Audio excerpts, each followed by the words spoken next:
Shalom. Welcome to Light of the Hill Ministries. And in today's teaching, we will be continuing on our study of Genesis. If you want to follow along, I will be posting this in the comment box below. And now, under the teaching. Adam knew Hawa, his wife, as she conceived and bore Qayin, and said, I have gained a man, Yahweh. Again, she gave birth to his brother Havel. And Havel became a keeper of sheep, but Qayin became a tiller of the ground. Genesis 4, verses 1 through 2. The focus of the whole chapter seems to be centered on two brothers, Qayin and Havel. We begin this chapter by seeing that Adam and Hawa had been fulfilling the commandment to be fruitful and increase. In this chapter, we begin to take a look at life outside the Garden of Eden. There are two subjects in this chapter. The first is the tension between the brothers. The second is the relationship and demeanor of Yahweh with his creatures outside the Garden of Eden.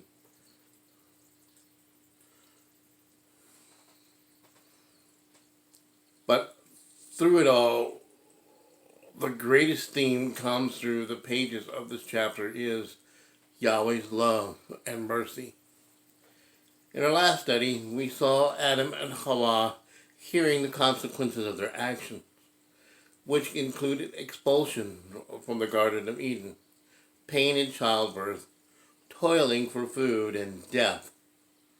Barring the way to the tree of life, Yahweh forced man to face death and look forward to the coming of the one who would have power to crush the head of the serpent, thus freeing man from bondage to the consequences of his disobedience.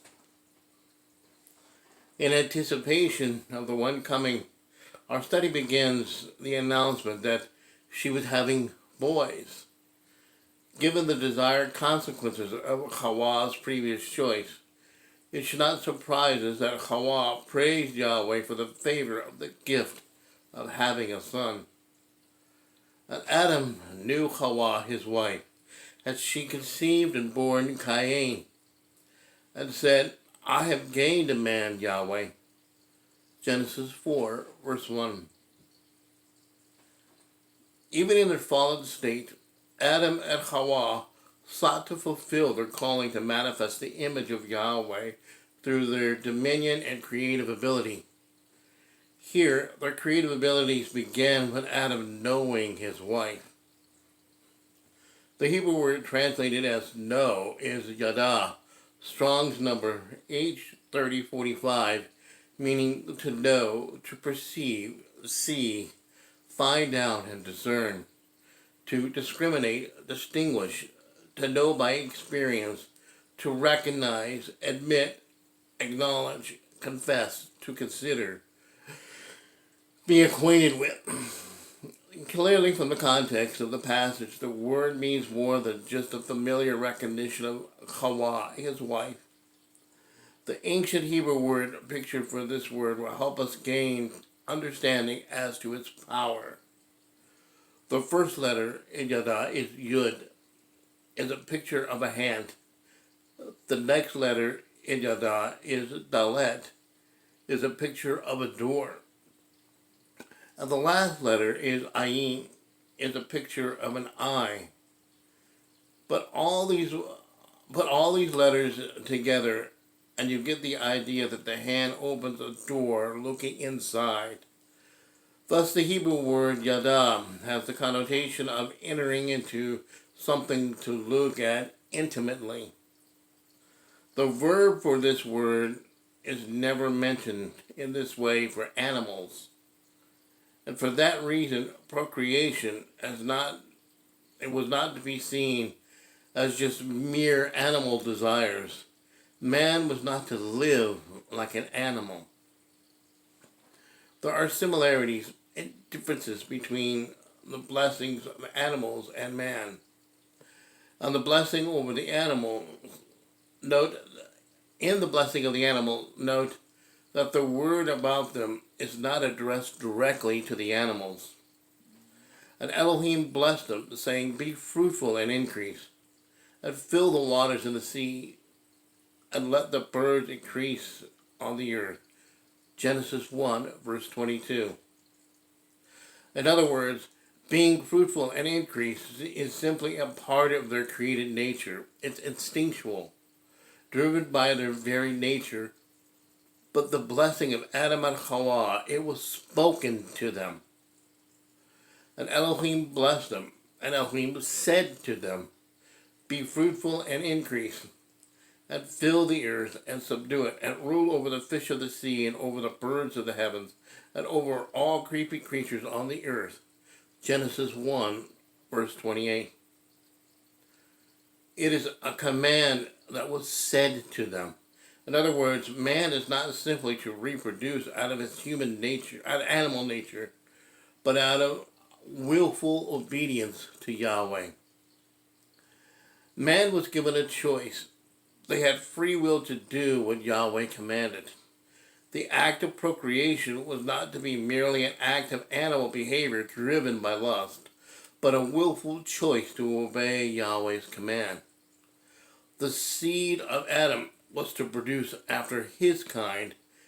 If Adam was to be the image of Yahweh, then his offsprings were likewise to come forth as the image of Yahweh. No other creature was given this honor but man.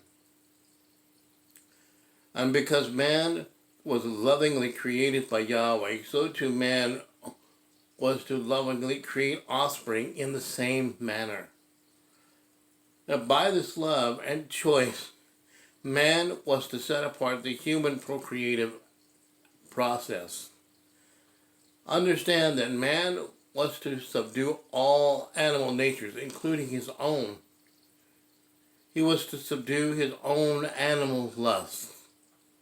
And in doing so, man has the ability to dignify and set apart his most intimate acts.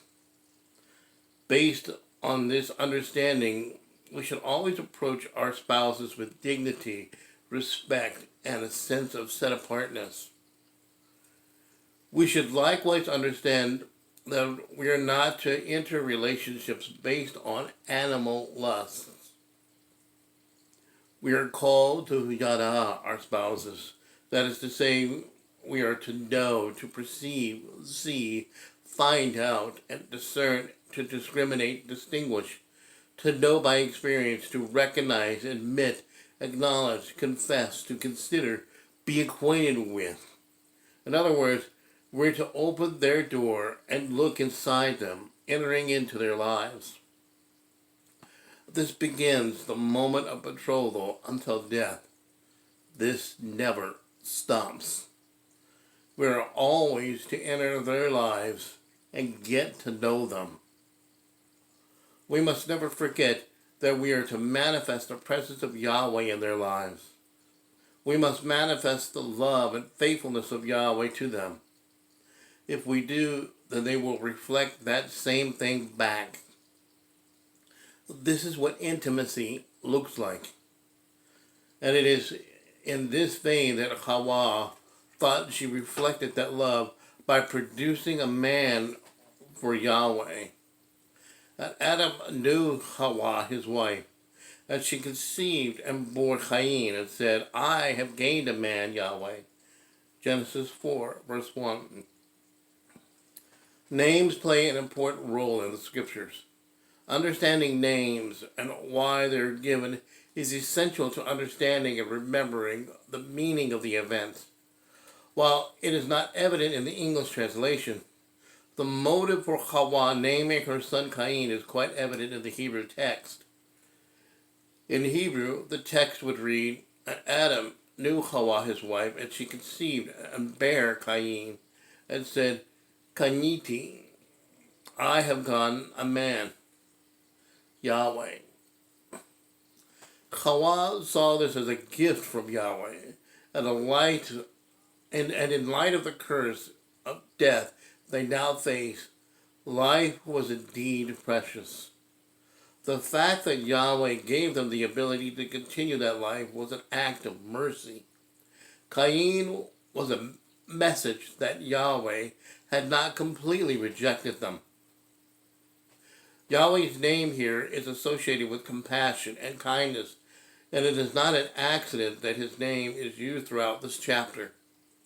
However, his mercy didn't end with Qayin.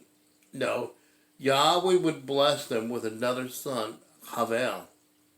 The Torah doesn't tell us that Adam knew his wife a second time, so it is safe to conclude that Qayin and Havel were most likely twins. And Havel means breath, vapor, vanity, or even idol. Here we're able to see how Qayin was a tiller of the ground as he continually is busy with the gathering of the seed by the work of his hands. This is a picture of one who walks according to the flesh, constantly busy, trying to make their own provision without rest. Whereas Havel was a shepherd as one who took authority over his animal nature. The history of Qayin and Havel is a history lesson in overcoming the flesh. And the scripture makes it crystal clear how we overcome the flesh. And you do that by walking in the Spirit, as Paul tells us. Walk in the Spirit, and you shall not accomplish the lust of the flesh. Galatians 5, verse 16. For if you live according to the flesh, you are going to die. But if you live by the Spirit, you put to death the deeds of the body, you shall live. Romans 8, verse 13. And walking in the Spirit is contrasted with walking in the flesh. Being carnally minded, walking in the old man, walking in darkness. In other words, what Paulus is saying is simply stop sinning. The serpent will always make a simple answer and make it more complicated than it needs to be. Most of the instruction out there in walking in the Spirit is either too vague, too weird, or too impractical to do. Walking in the Spirit isn't weird, because we don't know how to walk in the Spirit and be spiritually minded. The problem is we only know what we know. All of our life, we've been carnally minded. So we come up against when we come up against the temptation, we relate it like we've always related it. If we try to fight it, we're fighting in a carnal-minded way. Walking in the Spirit isn't for the super spiritual elite who have arrived someplace you haven't. You have the same set-apart spirit as anyone. That Yahweh is waiting to show you how to think his thoughts and then walk with you through your times of testing. All of us have been trained by the world from the minute we drew our first breath. We are born into sin, transgression of the Torah, and the carnal mind has created ruts or tracks that our mind runs on. When we are exposed to a temptation, our carnal mind knows how we responded to that in the past. We've been conformed to the image of the world. So when we come against temptation again, we're inclined to go down that path again and again unless, through the Spirit, we're given a new way to think and walk altogether.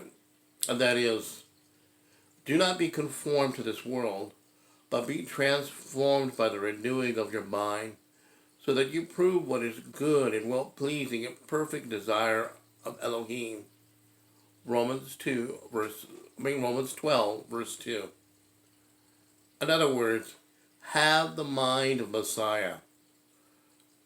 For who has known the mind of Yahweh, who shall instruct him? But we have the mind of Messiah. 1 Corinthians 2, verse 16. Do you know right now you have the ability to think the same way Yeshua thinks about things? We can start to view people and temptations the same way he would view them if he were walking in our bodies, because he is. Renewing your mind is an activity you can initiate at any time with the Spirit who is living in you. Simply take some time to sit with Him and ask Him to give you Yeshua's thoughts about the thing or person tempting you. And in doing so, you will yada, perceive, see, find out, discern, and discriminate, distinguish, to know by experience, to recognize Yahweh more. Walking in the Spirit doesn't start when you face temptation. If you wait until then, it's too late. Walking in the Spirit starts now. Even as you listen or read this, sit and ask Yahweh to give you new ways of thinking, new ways of seeing, new ways of feeling, and watch as He puts His thoughts in you. He gives you new perspectives. He fills you with His love. Then, when you are later confronted with temptations, you already know how you're going to think, feel, and walk. You'll have options you never had before. When you face temptation again, you'll have a different track for your mind to run on. Hallelujah. If you like this teaching, please comment, like, share, subscribe, and click on the notification button to be notified of the next teaching.